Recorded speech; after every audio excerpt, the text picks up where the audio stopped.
bạn khi mà mua mày bắt đầu cái tá để riêng tìm muối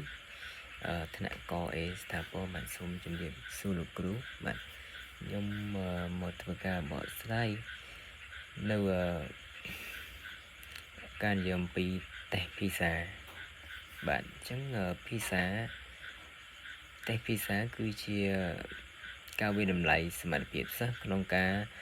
tiền vô trong này đấng đây của cái bàn sọc xa nó cùng đặt mùi than nâng mặt phiếp non cá pra pra trong này đấng tiếng nấu non para bọt để kia mình thọt chụp bị muôn mốc tiếng nấu non nâng kéo là riêng bạn cam thi tay pizza với đầm lại từ lơ mặt phiếp bay trong nội được bay một chiếc cứ âm nán cái điểm chia nâng chia xa chẳng cao về mặt phiếp sa cứ nơi dụ đập làm cho năm tiếng trong này đấng nâng trong niên một chia âm nán cần nứt nâng chia xa cứ đợi phải từ lơ stong đá on tại chia đối chia cả bằng hai nó không gặp khăn mặt phiếp này cam thi pizza bây giờ pi cả phiếp thiệt mặt phiếp bọc sa lâu cầm chia cho môi nâng cầm đất mà phiêu ở bản mà nay cầm thì pizza mà đáp tê chia mà chất OECD nâng bật tê không nằm bón bạn các đồng viên làm lại pizza đi đồng viên làm lại pizza đi còn quân từ lơ mà phiêu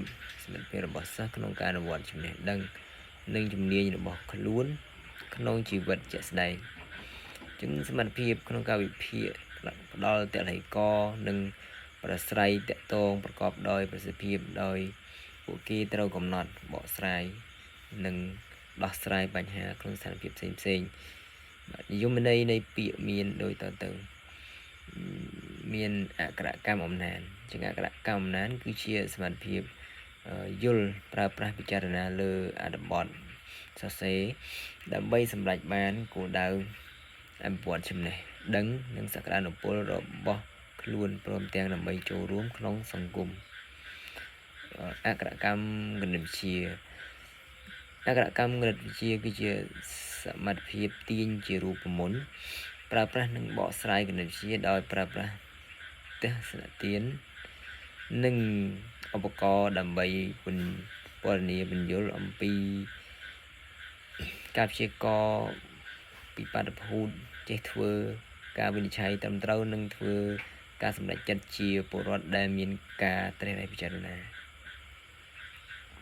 ចំណុចមួយទៀតគឺនិយាយអំពីអក្ខរកម្មវិទ្យាសាស្ត្រអញ្ចឹងអក្ខរកម្មវិទ្យាសាស្ត្រគឺជាសមត្ថភាពយល់ពីបញ្ហាវិទ្យាសាស្ត្រនិងគំនិតវិទ្យាសាស្ត្រ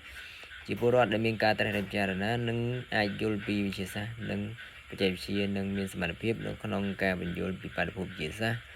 វិតម្លៃនិងរៀបចំគម្រោងស្រាវជ្រាវវិទ្យាសាស្ត្រនិងបកស្រាយទិន្នន័យនិងភស្តុតាងវិទ្យាសាស្ត្របាទជួយដល់ចំណុចទី2យើងនិយាយអំពីភាពខុសគ្នារវាង test ស្តង់ដារជាមួយនឹង test PISA បាទ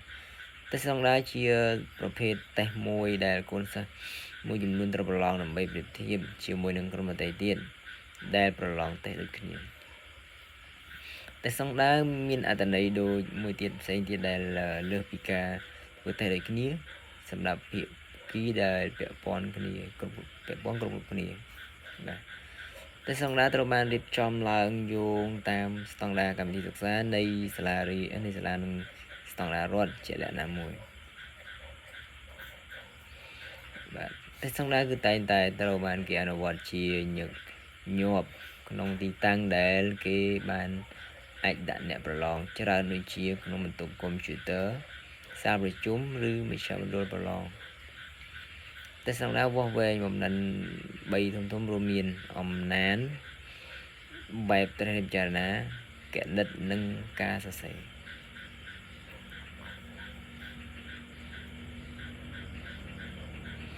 ជាងភាពខុសគ្នារវាងតេស្តស្តង់ដារនិងPISAគម្រោងតេស្តPISAសម្រាប់តេស្តអភិវឌ្ឍមានគោលបំណងជំរុញទឹកចិត្តនិងប្រាក់ខែមធ្យមប្រទេសដែលចូលរួមនៅពេលទទួលបានលទ្ធផលសិស្សហើយអាចយកលទ្ធផលទៅរួមចំណែក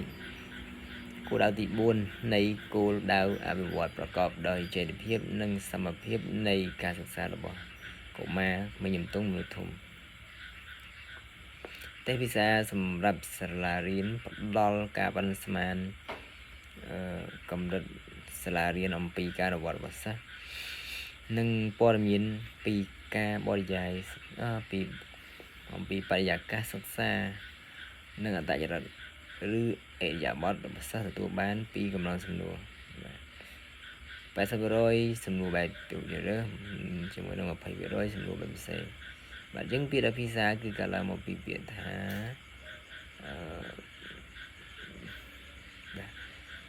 ភាសា base តែ for school បាទអញ្ចឹងទី3ចូលដល់សមាជភាពនៃតេស្តអក្ខរកម្មអំណានការវិនិច្ឆ័យអក្ខរកម្មអំណានភាសាផ្ដោតទៅលើចរិតកិច្ចការចម្បង3យ៉ាងដើម្បីធានាការគ្របដណ្ដប់លើផ្នែកដូចខាងក្រោមបាទចំណុចទី1និយាយពីលំនាំចំណុចទី2និយាយពីអត្ថបទចំណុចទី3និយាយពីស្ថានភាពលំនាំគឺសំដៅទៅលើវិធីសាស្ត្រតាមបែបពុទ្ធិដែលកំណត់អំពីរបៀបដែលអ្នកអានបានប្រើប្រាស់ក្នុងអត្ថបទដើម្បីឆ្លើយសំណួរចំណុចទី3និយាយពីតេស្តសំដៅទៅលើប្រភេទអត្ថបទដែលគេតម្រូវឲ្យអានបាទស្ថានភាពគឺសំដៅទៅលើបរិបទដ៏ទូលំទូលាយឬគោលបំណងសម្រាប់ការអានបាទអក្ខរកម្មអំណានអញ្ចឹងចំណុច3.1បំណែងចែកលំនាំអានព័ត៌មានក្នុងអត្ថបទនិងស្រង់ព័ត៌មានពីអត្ថបទបញ្ចូលគ្នានឹងពន្យល់បកស្រាយឆ្លុះបញ្ចាំងនិងវាតម្លៃប្រភេទអត្ថបទធុរកិច្ចអត្ថបទផ្ទាល់ខ្លួនអត្ថបទប្រចាំថ្ងៃមិនផ្លូវការអត្ថបទសិក្សាធិការចំណែកថ្នាក់អត្ថបទមានទម្រង់បង្ហាញអត្ថបទអញ្ចឹងវាមានទម្រង់បង្ហាញអត្ថបទគឺមានអត្ថបទបោះពុម្ពលើក្រដាសនិងអត្ថបទ digital ប្រភពអត្ថបទសេរីនិពន្ធអីអញ្ចឹងទៅអញ្ចឹងទម្រង់បង្ហាញអត្ថបទបោះពុម្ពលើក្រដាស digital ពួកអត្ថបទទម្រង់អត្ថបទជាទម្រង់ជាកថាខណ្ឌទម្រង់ជាមិនទម្រង់កថាខណ្ឌទម្រង់អត្ថបទទម្រង់ចម្រុះអត្ថបទពហុទម្រង់បាទប្រភេទអត្ថបទ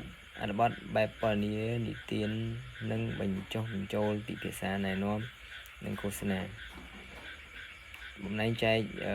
3.3បំណែងចែកស្ថានភាពស្ថានភាពជាបុគ្គលសាធារណៈអប់រំមុខរបរ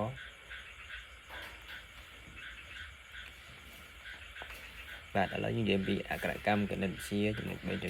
3.4ការវាតម្លៃទៅលើគណិតវិទ្យារបស់កម្មវិធីសិក្សាតេស្តភាសាសំណួរតេស្តគណិតវិទ្យាត្រូវបានបង្កើតឡើងលក្ខណៈ3ដូចជាទី1លំនាំគណិតវិទ្យាជាងលំនាំជាការបង្កើតលំនាំបញ្ហាគណិតវិទ្យាអនុវត្តក្នុងជីវភាពរស់នៅបកស្រាយវាតម្លៃខ្លឹមសារគណិតវិទ្យាជាចំណុចដែលប្រើប្រាស់នៅក្នុងការវាតម្លៃនៃបរិមាណភាពមិនច្បាស់នៃទិន្នន័យបំរែបំរួលនឹងទំនាក់ទំនងលំហនិងទ្រង់ទ្រាយបាទចឹងចូលដល់ចំណុចទី2ហេតុផលគណិតវិទ្យាអញ្ចឹងហេតុផលគណិតវិទ្យាគឺជាអ្វីដែលមានការឆ្លោះមានការវាតម្លៃតែភាសាមានដូចជា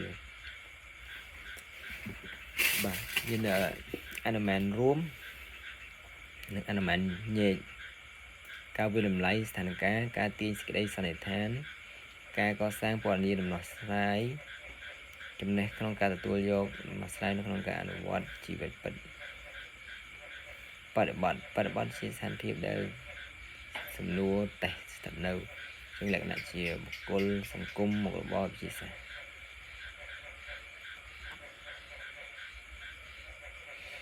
រដែលគិតដល់សតវត្សទី21ការទី1ការគិតប្រកបដោយវិញ្ញាណញ្ញាណទី2ការច្នៃប្រឌិតទី3ការស្រាវជ្រាវរករក ទី4លំនាំស្វ័យដឹកនាំគំនិតផ្ដួចផ្ដើមទី5ការប្រើប្រាស់ប្រព័ន្ធការគិតជាប្រព័ន្ធការទំនាក់ទំនងនិងការឆ្លុះបញ្ចាំងបាទអក្ខរកម្មវិទ្យាសាស្ត្រជាអក្ខរកម្មវិទ្យាសាស្ត្រដោយមួយនឹងសមត្ថភាពពន្យល់ពីបាតុភូតបែបវិទ្យាសាស្ត្របកស្រាយទិន្នន័យផុសតាងតាមបែបវិទ្យាសាស្ត្រវាតម្លៃនិងរៀបចំការរុករកព័ត៌មានតាមបែបវិទ្យាសាស្ត្របាទអេយ៉ាបតជាងអេយ៉ាបតគឺជាការចាប់អារម្មណ៍ក្នុងវិទ្យាសាស្ត្រការឲ្យតម្លៃវិធីបែបវិទ្យាសាស្ត្រក្នុងការរុករកព័ត៌មានការយល់ដឹងអំពីបញ្ហាបរិស្ថានបរិបទដោយមានភស្តុតាងនៃគុណសម្បត្តិនិងចំណេះដឹងក្នុងបរិបទបាទសុខភាពធនធានធម្មជាតិសម្បត្តិបរិស្ថានគ្រោះថ្នាក់និងព្រំដែនវិទ្យាសាស្ត្រនិងវិទ្យាជីវៈកម្រិតបុគ្គលកម្រិតតំបន់កម្រិតជាតិកម្រិតសកលចំណេះដឹងការយល់